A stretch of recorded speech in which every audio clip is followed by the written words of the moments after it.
제가 청년회 때 처음 전도서를 접하면서 읽고 공부하면서 인생이 이런 것이구나 라는 것을 제가 청년회 때 알 수 있었습니다.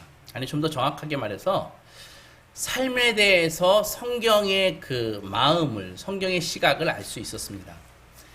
그리고 성경은 하나님의 말씀이니까 성경에서 말하는 삶은 이런 거야 라는 그 하나님의 말씀을 그냥 혼란이나 방황 없이 그대로 받아들이기로 했습니다.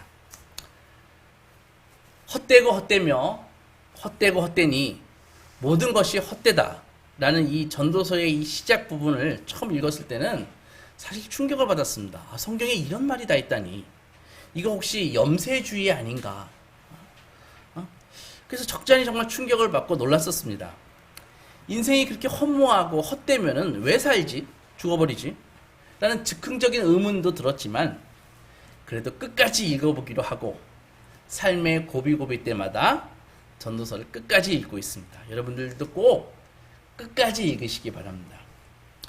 이 전도서 이 기자는 곳곳에서 해 아래서라는 표현이 있습니다. 전도서를 읽어보면은 해 아래서라는 표현이 쭉 있는데, 그것은 그가 그 세상을 바라보는 시각이 그의 시각이 그 하나님의 시각이 아니라 인간의 시각에서 볼 때 그 말을 해 아래서 그렇게 표현을 하고 있다고요.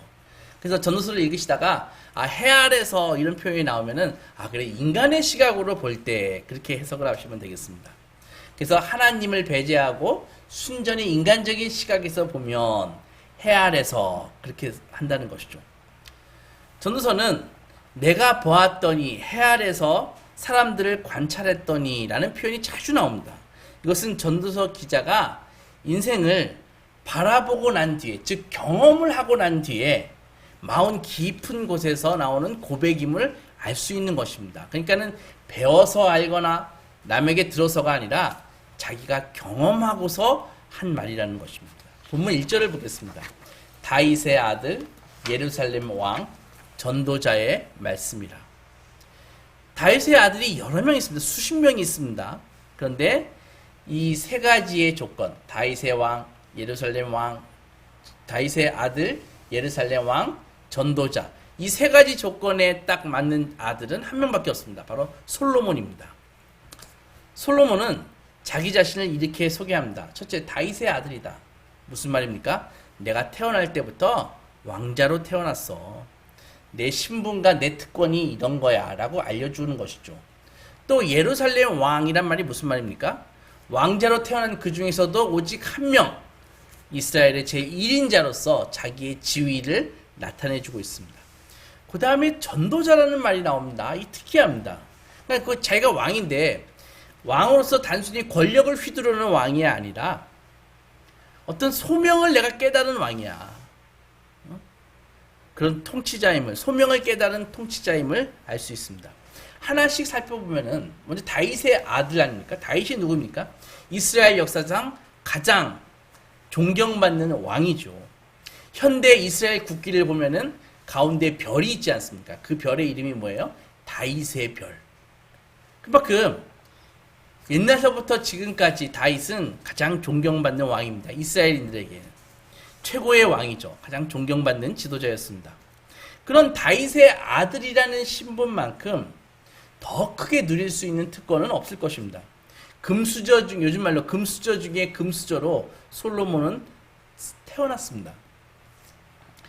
그리고 그는 예루살렘 왕이었습니다. 평화의 도성인 예루살렘에서 이스라엘 개인이 오를 수 있는 가장 높은 위치, 최고의 지위인 왕이었습니다.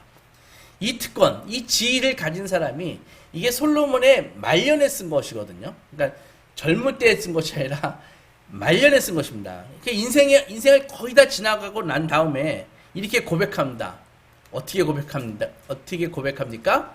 헛되고 헛되며 헛되고 헛되니 모든 것이 다 헛되도다. 자기는 이스라엘의 가장 전성기를 누렸던 왕인데 단순히 이스라엘 왕을 넘어서 그 당시에 솔로몬이 통치했던 시기에 그 시기는 이스라엘이 그 고대 군국의 고대 근동의 패권국이었습니다. 요즘 미국처럼. 그래서 지역사회에 그 솔로몬이 갖고 있던 그 부와 이 지혜가 소문이 쫙 퍼져서 그의 지혜와 그의 부를 보기 위해서 누가 왔어요? 아프리카에서 시바 여왕이 왔잖아요. 역사적인 사실 아닙니까? 시바 여왕이 와가지고 솔로몬을 만나고 가서 그의 지혜를 보고 그의 그 부를 보고 감탄하면서 갔다. 그래서 역사적인 책에 나와 있는 기록이죠. 솔로몬은 무려 1400대의 개인적인 병거를 갖고 있었습니다. 요즘 말로 자기의 승용차가 1400대였습니다. 그리고 12,000명의 마병과 호위무사를 갖고 있었습니다. 자기의 비서실 직원이 12,000명이나 됐습니다. 그는 700명이 넘는 아내가 있었고 300명의 첩을 별도로 두었습니다. 1000명이라는 소리인데 얼굴이나 다 기억할까요? 그리고 이집트에서 은을 수입해다가 자기의 궁전을 지었고 항상 솔로몬의 궁전에서 나오는 이야기에 보면은 그 목재가 어느 목재예요? 레바논 백향목 이란 말이 많이 나오거든요, 성경에. 그러니까 그만큼 외국에서 극상품의 그 진귀한 최고급의 나무를 들여다가 자기의 궁전을 지었다는 것입니다. 부와 명예 그리고 지혜의 측면에서 그는 최고의 것을 누리고 소유했습니다. 그렇게 정말 누구도 누릴 수 없는 그런 부귀영화를 탁 누리고 나서 이 사람이 죽기 전에 얼마 전에 이렇게 고백하지 않습니까? 헛되고 헛되며 헛되고 헛되니 모든 것이 헛되도다. 만약에 제가 이런 고백을 솔로몬하고 똑같은 고백을 지금 하면 어떻겠습니까? 사람들이 웃지 않겠습니까? 뭐 돈이든 뭐든 가져보긴 하고 그런 고백을 하든지 그렇게 얘기하지 않을까요? 그러나 이것은 저의 고백이 아니라 솔로몬의 고백입니다. 다윗의 아들 예루살렘 왕이라고 소개하면서 솔로몬은 마지막에 자기를 전도자라고 소개하잖아요. 이게 아주 특이한 거라고요. 전도자가 무엇입니까? 공개적으로 도를 전하는 사람이 전도자라는 것이죠. 그러니까 그 도가 단순히 자기가 누구한테 들었거나 누구한테 배워서 안 그런 도가 아니라 자신의 삶에서 체험한 그 생생한 그 경험을 통해서 얻은 지혜를 전하는 사람이 전도자라는 것이죠. 공개적으로 사람들을 불러 모으고 그 자리에서 전하지 않고는 견딜 수 없는 그 심정, 자기가 직접 체험한 진리여서 인생의 그 진리여서 자기가 인생의 그 마지막에 가까운 그 어느 날에 사람들을 불러 모으고 전하는 것입니다. 그리고 하나님 없는 인생의 결론을 헛되고 헛되며 헛되고 헛되다라고 결론 짓습니다. 헛되다라는 말이 무슨 말입니까? 원어적으로 보면 추운 겨울날에 후 하고 불었을 때 입김이 확 쓰러지는 거, 사라지는 거, 그것이 헛되다의 의미입니다. 그러니까 허공으로 사라지는 입김을 얘기하는 것이죠. 성경은 인생을 무엇이라고 얘기했나요? 성경은 신약에서 야고보서 4장에 보면은 너희 생명이 무엇이냐? 너희는 잠깐 보이다가 없어지는 안개니라 이렇게 얘기하잖아요. 다시 본문 2, 3절로 돌아오면 전도자가 이르되 헛되고 헛되며 헛되고 헛되니 모든 것이 헛되도다. 해 아래서 수고하는 모든 수고가 사람에게 무엇이 유익한가 이렇게 얘기하거든요. 그러니까 이 헛되다는 말은 여기서 손에 잡히지 않는다는 말이죠. 무엇인가 잡으려고 막 열심히 경주해 왔는데 마치 무지개를 잡으려는 것처럼 전 인생을 들여서 무엇인가 잃어보려고 좀 남들에게 좀 번듯하게 좀 살아보려고 발버둥 치면서 몸부림치고 했는데 아무것도 잡히지 않는다는 것입니다. 이런 인생의 결론이 무엇입니까? 바로 헛되고 헛되다라는 것이죠. 전도자는 정말 누구도 따라올 수 없는 그런 삶을 산 자신의 모습과 다른 사람의 모습을 다 같이 다 관찰하면서 자기 마음속에 세 가지 질문을 던졌습니다. 어떤 질문일까요? 첫째는 도대체 영원한 것은 무엇이냐? 그런 것이죠. 내가 보기에 내 삶을 보고 다른 사람의 삶을 관찰해 봤는데 모든 게 그냥 있다가 없어져 버리는 거예요. 돈도 있는 것 같은데 좀 있다가 거지가 되기도 하고 명예가 있는 것 같은데 인기가 있는 것 같은데 어느 순간에 그 사람이 죽거나 없어지면은 썰물같이 사라진다는 것이죠. 자기가 정승일 때는 자기네 집 개가 죽었는데 정승집 개가 죽었는데 막 사람들이 인산인해를 이룬다 그러지 않습니까? 우리말에.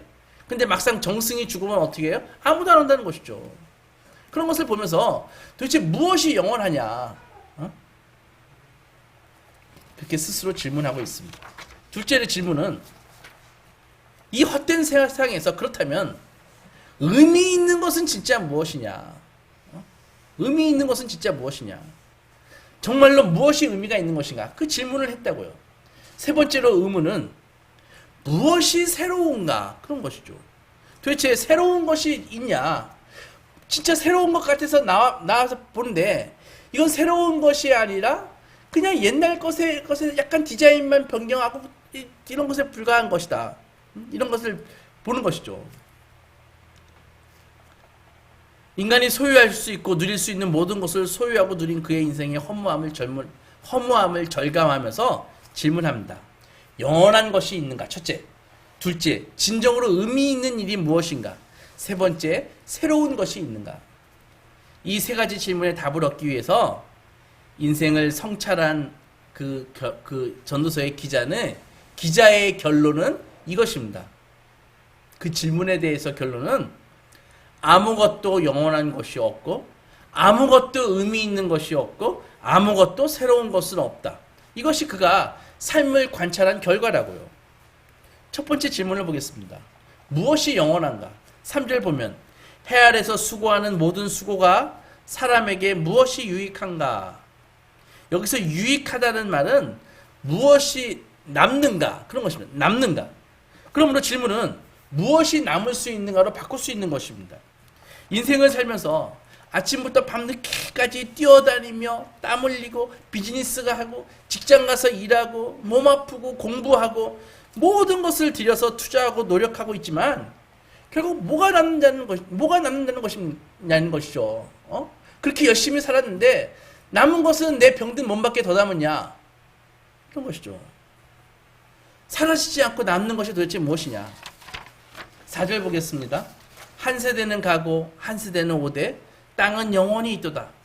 여러분 마치 무대 위에서 무대가 있다고 보세요. 어떤 배우가 등장해요. 다 연기를 합니다. 엄청 인기 있어요. 사람들은 다 그를 만나보기를 원합니다. 사인받기 원해요. 그런데 잠시 후에 무대 저편으로 사라지고 똑같은 무대 위에 새로운 사람이 출연해가지고 다시 연기하고 그리고 잠시 후에 사라집니다.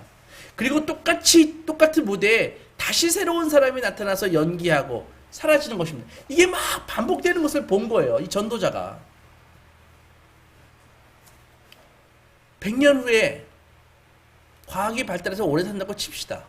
앞으로 100년 후에 여기 있는 사람들이 남아 있을까요? 여기에 거리가 있을 수도 있어요. 건물이 있을 수도 있습니다.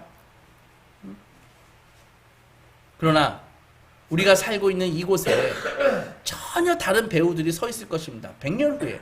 그렇지 않을까요? 똑같은 무대, 똑같은 환경 속에 그러나 지금 우리가 아닌 다른 사람들이 전혀 다른 얼굴들이 이 땅에서 다시 연기를 하고 있는 것입니다. 그 사람들이 어떻게 연기해요? 살아보겠다고 발버둥치고 땀 흘리고 애쓰고 살아가는 또 하나의 그 인간 군상들이 인생이란 무대에 그냥 지나가고 있을 뿐인 것입니다. 그리고 오래간만에 사람을 만나서 아이고 집사님, 아이고 누구, 그분은 어떻게 됐나요? 라고 물으면 뭐라고 대답이 들을 것 같습니까? 아이고 모르셨어요. 그분 얼마 전에 돌아가셨어요. 이런 경험 해봤잖아요. 그러나 여러분 잘 들으세요. 어느 날 사람들이 나에 대해서도 같은 이야기가 나오는 순간이 온다는 것입니다. 저에 대해서 모르셨어요? 그분 세상 떠나셨어요. 얼마 전에. 여기에 인간 존재에 깊은 허무가 있습니다. 한 세대는 가고 다시 한 세대는 오지만 이 땅은 영원히 있는 것이죠. 해는 뜨고 그 떴던 곳으로 지는데 바람은 남으로 불다가 북으로 돌아가고 이리저리 돌아 그 불던 곳으로 돌아가고 모든 강물은 다 바다로 가지만은 바다를 다 채우는 일은 없습니다. 결코 계속해서 한 곳으로 계속 흐를 뿐입니다. 이 똑같은 무대 위에 계속 지나가는 이 얼굴들, 그 얼굴들 속에 한때 지금 이 시간 내 얼굴도 있지만은 내가 곧 이 무대에서 사라질 때는 사라지고 나서 불과 얼마 후에는 나를 기억하는 사람이 아무도 없다는 것이죠. 그리고 무대 저편으로 퇴장해 버립니다. 그 배우가 쓸쓸하게. 전도서 기자는 왕이 비록 지금 제가 왕이고 온갖 부귀영화를 누리고 있지만 그냥 다른 사람들과 뭐가 차이가 있냐는 것이죠. 왕이지만 죽는 건 마찬가지 아니냐. 이 대답을 하면서 무엇이 영원한가? 무엇이 영원할 수 있는가? 사라지지 않는 것은 무엇인가? 하면서 질문을 던지고 있습니다. 그러나 성경은 영원한 것이 있다고 얘기합니다. 무엇이 영원한 것에 대해서 영원한가라는 그 질문에 대해서 세 가지가 영원한 것이 있다고 대답을 하고 있습니다. 성경이. 첫째는 하나님입니다. 어제나 오늘이나 영원히 동일하신 하나님, 영원 전부터 영원 끝까지 계시는 그 하나님, 알파와 오메가 되시는 하나님, 바로 여호와 하나님이 영원하시다라고 성경은 말씀합니다. 또 하나는 주님의 말씀입니다. 예수님은 마태복음 24장에서 천지는 없어질지언정 내 말은 없어지지 아니하리라 라고 말씀하셨습니다. 그리고 또 무엇이 영원할까요? 요한일서 2장에서 이 세상도 정욕도 지나가되 오직 하나님의 뜻을 행하는 자는 영원히 거하느니라, 영원히 남는다 라고 말씀하십니다. 즉 하나님의 뜻을 행하는 자가 영원하다는 것입니다. 무엇이 영원합니까? 한 세대는 가고 한 세대는 올 것입니다. 그리고 우리는 그렇게 사라져갈 것입니다. 이 허무한 세상에서 우리는 물어야 됩니다. 무엇이 영원한가? 우리는 영원한 것을 위해서 지금 삶을 살고 있는가? 그 질문을 반드시 해야 된다는 것입니다. 두 번째 질문은 무엇이 정말 의미가 있는가? 그거 아니었습니까? 이 질문은 다 바꿀 수 있어요.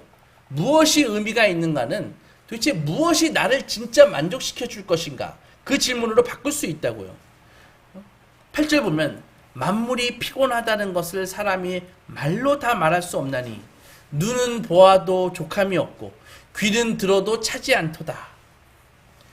아무리 보아도 좋은 걸 아무리 봐도 관광을 다니고 여행을 다니고 재미있는 드라마를 봐도 곧 내 만족감은 잠깐 있다가 사라져버린다는 것입니다. 이 귀로 아무리 즐거운 소리를 들어도 결코 이 만족감은 지속되지 않고 곧 사라져버린다는 것입니다. 이 만족을 모르는 인생, 결코 채워지지 않는 욕망, 끊임없이 보고 끊임없이 검색하고 끊임없이 들어도 끊임없이 맛있는 거 먹고 다녀도 우리의 욕구는 채워지지 않습니다. 피곤할 뿐입니다. 오히려 인간은 무엇을 소유해서 행복해지기보다는 의미 있는 일을 할 때 오히려 더 힘이 나고 행복감을 느낍니다. 요즘 취업이 어렵고 경력이 단절돼서 일자리가 많이 부족합니다. 그래서 쉬고 계신 우리 젊은이들도 많고 쉬고 계신 분들도 많이 있습니다. 한번 집에서 쉬고 계신 분들에게 질문해 보십시오. 어때? 쉬니까 좋지? 편하지? 아마도 더 힘들고 짜증날 것입니다. 인간은 하는 일이 의미가 없을 때는 끝없는 불만에 빠지게 되는 것입니다. 그리고 이 불만이 누적되면은 더 피곤한 것입니다. 어떻게 우리는 인간의 불만을 해소할 수 있습니까? 가져보지만 만족이 없습니다. 무엇을 봐도 만족이 없습니다. 무엇을 들어도 만족이 없습니다. 여러분, 불교는 인간의 불행의 원인이 뭐라고 얘기해요? 인간의 불행은 욕망에서 나온다고 가르칩니다.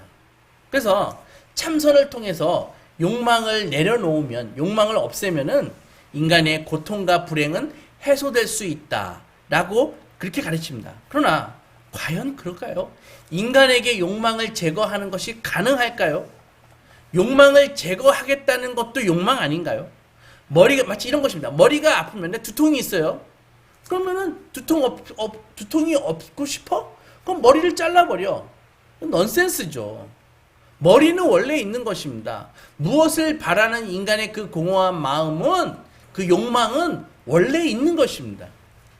하나님의 말씀은 우리가 삶에서 만족하지 못하는 이유는 진정한 것을 갖지 못했기 때문이라고 얘기합니다. 그러니까 우리가 원하는 것은요, 사실 우리가 원하는 것은 돈이 아닙니다. 돈이 필요합니다. 그러나 우리가 진정으로 원하는 것은 돈이 아닙니다. 우리가 원하는 것은 사실 권력이 아닙니다.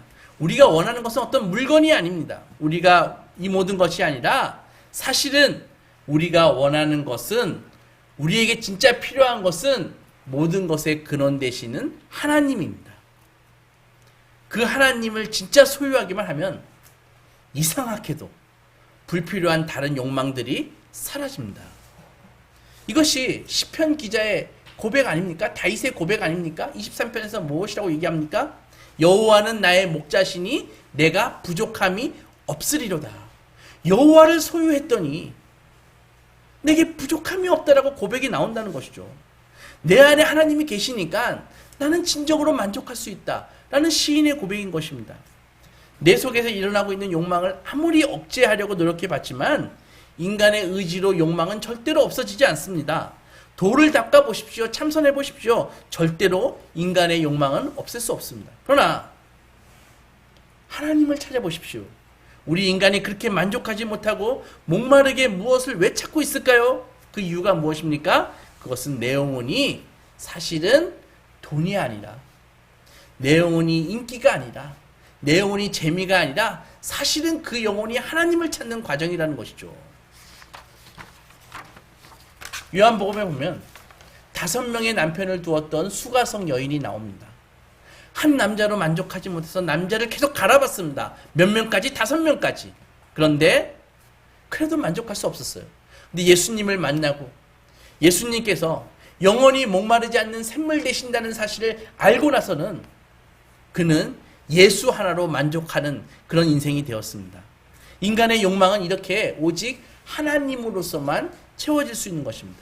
잠언 28장에서 이런 말씀이 있어요.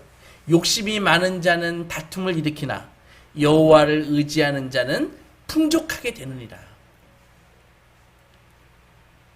내가 욕망이 많은 사람은 그것을 차지하기 위해서 투쟁을 해야 되고 다툼을 하지만 여호와를 의지하는 자는 풍성하게 된다. 풍족하게 된다. 무슨 말입니까? 하나님을 신뢰했더니 내 생명의 근원이신 하나님을 찾았더니 더 이상 아무것도 원하지 않게 되었다는 것이죠. 세 번째 질문, 무엇이 새로운가? 그것입니다. 우리가 살고 있는 이 시대는 끊임없이 새 것을 만들죠. 매해 핸드폰만 하더라도 모델이 막 몇십 개씩 쏟아지지 않습니까? 그래서 잘 보십시오. 굉장히 새로워진 것 같지만 다 그게 그겁니다. 2년 지나면 바로 고물돼 버립니다. 그냥 겉모양 변하고 색상만 변하고 기능 좀 추가할 뿐이지 그 속성에 있어서는 하나도 다를 것이 없습니다. 새로운 것을 사용한다 할지라도 우리의 삶은, 우리의 갈증은, 우리의 욕망은 계속되는 것입니다. 정말 그 새로운 기계가, 새로운 무엇인가가 우리를 만족하게 해준다면 그것을 소유했으면 더 이상 욕망이 없어야 되잖아요. 근데 왜 새 것을 가질수록 더 새로운 것을 갖고 싶죠?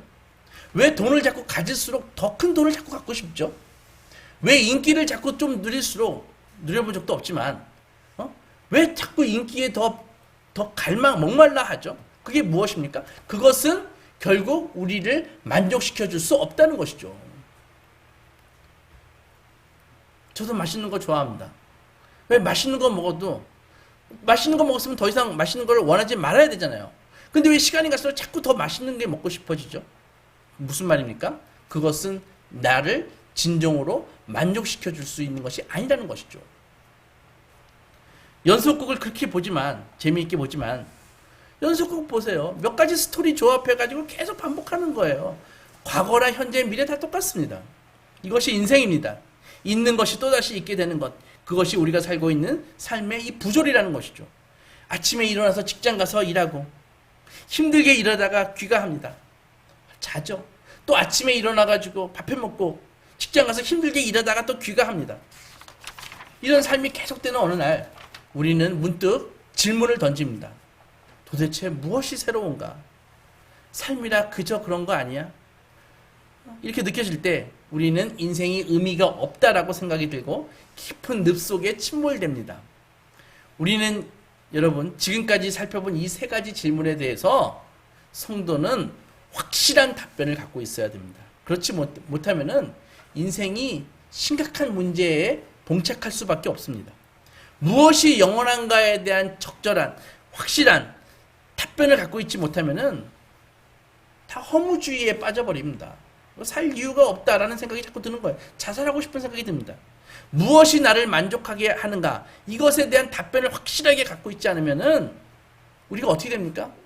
나를 만족시키는 걸 찾기 위해서 여기저기 헤매다가 쾌락주의적인 사람으로 빠지는 것입니다. 무엇이 새로운가에 대한 확실한 답변이 없다면은 인생이란 권태스럽고 지겨워 이렇게 결론 지어버린다는 것입니다. 그래서 오늘 전도서 기자는 이렇게 절규합니다. 11절에서 이전 세대들이 기억됨이 없으니 장래 세대도 그 세대들과 함께 기억됨이 없으리라. 무슨 말입니까? 내가 다윗의 아들이고 예루살렘 임금인데 나의 이 부귀와 지혜가 엄청나기 때문에 외국에서도 아프리카에서도 시바 여왕이 나를 구경할 정도인데, 그런데 내가 죽으면 나를 얼마 동안이나 기억해 줄까? 이것이 이 전도자가 솔로몬이 허무에 빠져서 막 절규하는 것이라고요. 마찬가지로 솔로몬뿐만이 아니라 땅을 밟고 사는 모든 인생들도 똑같은 덫에 걸려 있다는 것입니다. 사랑하는 소망교회 성도 여러분, 성경은 이 허무할 수밖에 없는 세상에서 하나님의 자녀에게는 새로운 가능성을 알려주고 있습니다. 고린도후서 5장에서 뭐라고 나와 있어요? 그런즉 누구든지 그리스도 안에 있으면 새로운 피조물이다. 이전 것은 지나갔으니 보라 새 것이 되었다. 하나님의 말씀은 그리스도 안에 있는 사람들은 새로운 존재가 되어서 새 성품이 주어졌다고 말하고 있습니다. 그리고 하나님의 자녀들에게 새 하늘과 새 땅의 소망이 있다라고 알려주고 있습니다. 솔로몬은 인생의 그 부귀영화를 탁 누리는 황혼기에서 오늘 뭐라고 얘기합니까? 헛되다라고 고백했지만 똑같이 인생을 거의 다 산 사도 바울은 자기 인생에 대해서 무엇이라고 고백했는 줄 아십니까?